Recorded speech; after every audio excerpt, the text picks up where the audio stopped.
Hey everybody, before we get into the episode 2 recap, if you're looking for an episode 1 recap of The Witcher, just click the tab in the upper right hand corner. That'll take you to the most comprehensive recap you'll find on YouTube. Now, let's go into Season 2. Season 2 picks up right after the battle. Tissaia is trying to find out where Yennefer went, but she can't. Vilgefortz comes up and gives her an update, but all she's focused on is Yennefer. Vilgefortz has to tell her she's gone. And that's when Tissaia hears somebody yelling Yennefer's name, and it's Geralt who's got Ciri on a horse. Tissaia walks up to him and says, "Who is Yennefer to you?" But he simply asks, "Is she alive?" And Tissaia doesn't answer the question, but her face says it all. She does tell Geralt, "We won because of her." And Geralt looks at Tissaia disgusted and says, "Was it worth it?" Then he walks away. Tissaia returns to Aretuza, where the mages who did survive are being patched up. Arturus comes up and asks if there's an update on Frangilla, and Vilgefortz tells him that Frangilla was one of the people that were leading the charge against them. But there is good news to come out of this battle. It's not just the fact that they won, but they also took a prisoner, and that prisoner is Cahar. But Cahar hasn't said much. In fact, he hasn't said anything at all. So Tissaia takes it upon herself to try to extract some information from him. And like most people who are about to get interrogated, he talks a tough game, but Tissaia is more powerful. She tells him, "I'm going to take your knowledge. I'm going to take your memories. I'm going to take your very being and leave you cold and helpless, trapped in eternal darkness of your own mind." And whatever she does looks extremely painful. So while Tissaia had returned to Aretuza, Geralt and Ciri needed a place to go. That first night, they hunker down in the woods and they make camp, and Ciri is having trouble sleeping. She has this recurring dream of a black knight who has her on his horse. Cintra is burning, and she's too helpless to stop any of it. She then asks Geralt about why he claimed the Law of Surprise, how she ended up in his custody, and he explains the whole scenario, but does let her know that her father had no idea what he was giving up. The next morning, they wake up, and they head to a place called Kaer Morhen, and it's where witchers go in the winter. It's basically their home. No one really knows about it, and that's the way they like it. While they're walking in the woods, they come across a dead animal, and Roach gets pretty freaked out. Geralt ends up calming him down, and Ciri asks, "How did you do that?" And he explains it's called Axii. It's a calming sign. He then goes to investigate the dead animal, but they start hearing screeching coming from the distance.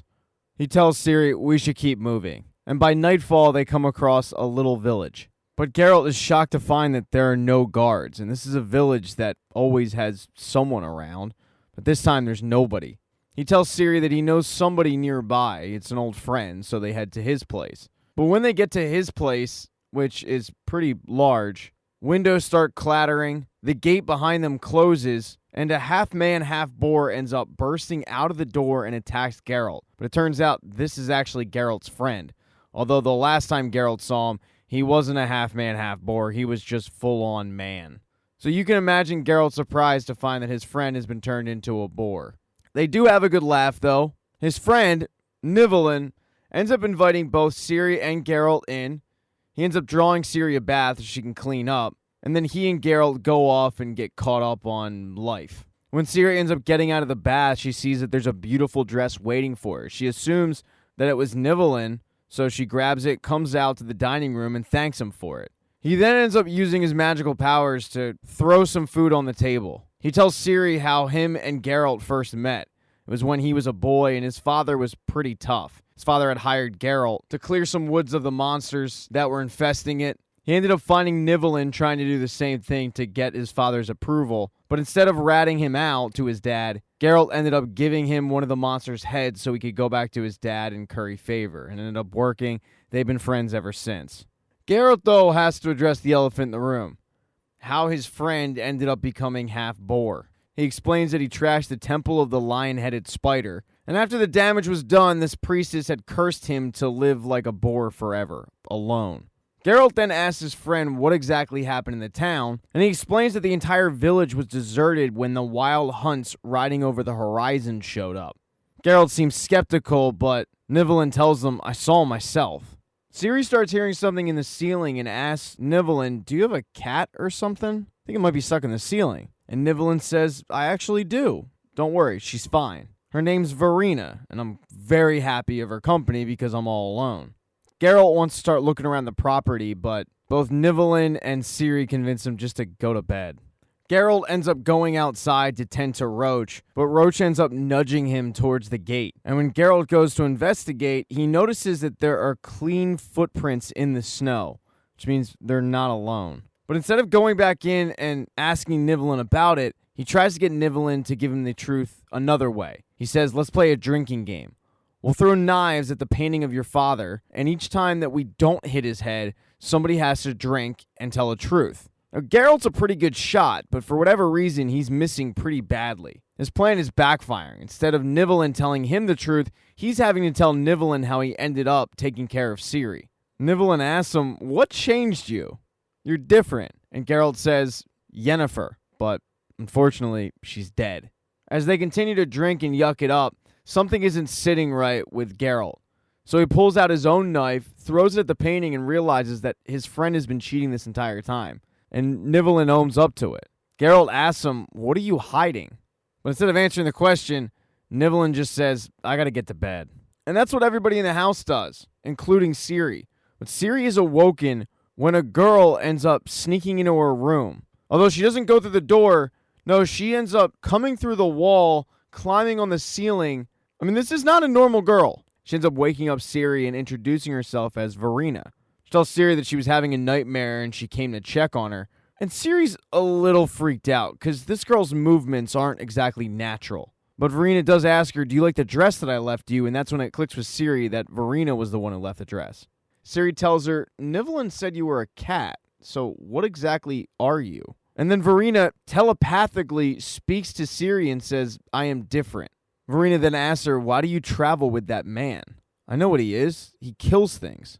Ciri corrects her and says, monsters. She then asks her, are you a monster? But Verena says, are you a monster because you are different? That's when it dawns on Ciri that Nivellen had been hiding Verena from Geralt. And it's because Nivellen loves her. Verena then kisses Ciri's hand and tells her, this has got to be our secret until you leave. And Ciri ends up falling asleep. Now, while all of this was going on, Geralt wanted to go investigate the town a little bit more. He starts snooping around and he sees a bunch of dead bodies, and that's when he realizes what exactly his friend was hiding. It's a Bruxa. He goes back to the castle, wakes up Ciri, and says, Roach is by the gate, and if anybody walks out of here that's not me, ride for your life.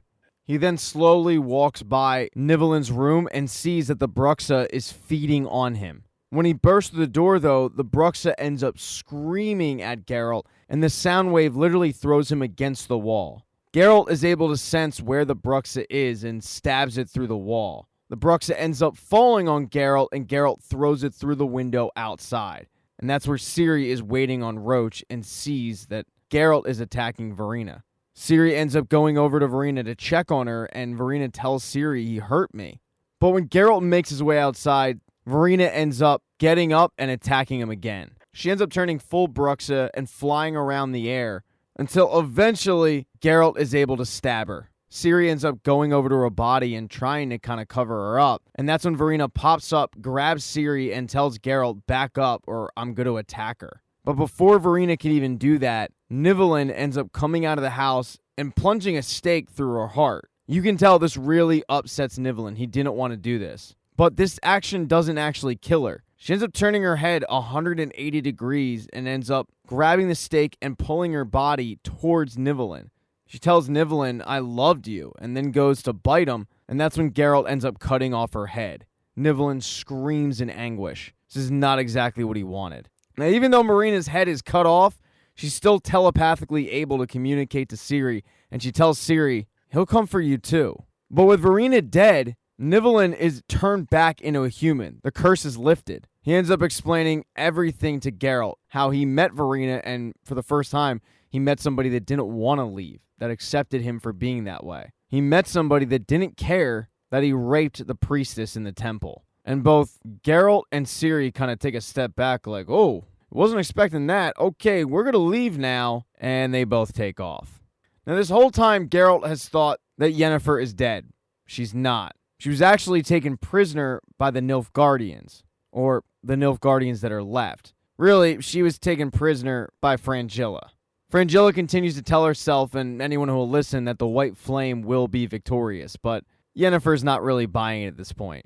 Yennefer realizes that Frangilla is planning on putting her up as a sacrifice for failing.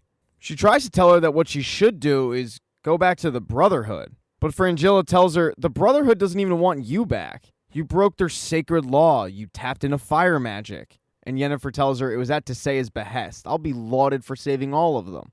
All of this isn't convincing Frangilla to switch sides or to let Yennefer out of her custody. But as they make their way back to Nilfgaard, their group is attacked. Everybody is killed except Frangilla and Yennefer. Thank you so much for checking out this recap. Please consider subscribing to the channel. Hit thumbs up if you liked it. Smash that thumbs down button if you thought this sucked. Make sure to be nice in the comment section. If you don't see the next video up in the end screen there, I'll get it up in a few days, not to worry. And I have merchandise, so go buy a mug or something. It's never too early to think about Christmas gifts, folks. Once again, thank you for checking out this recap.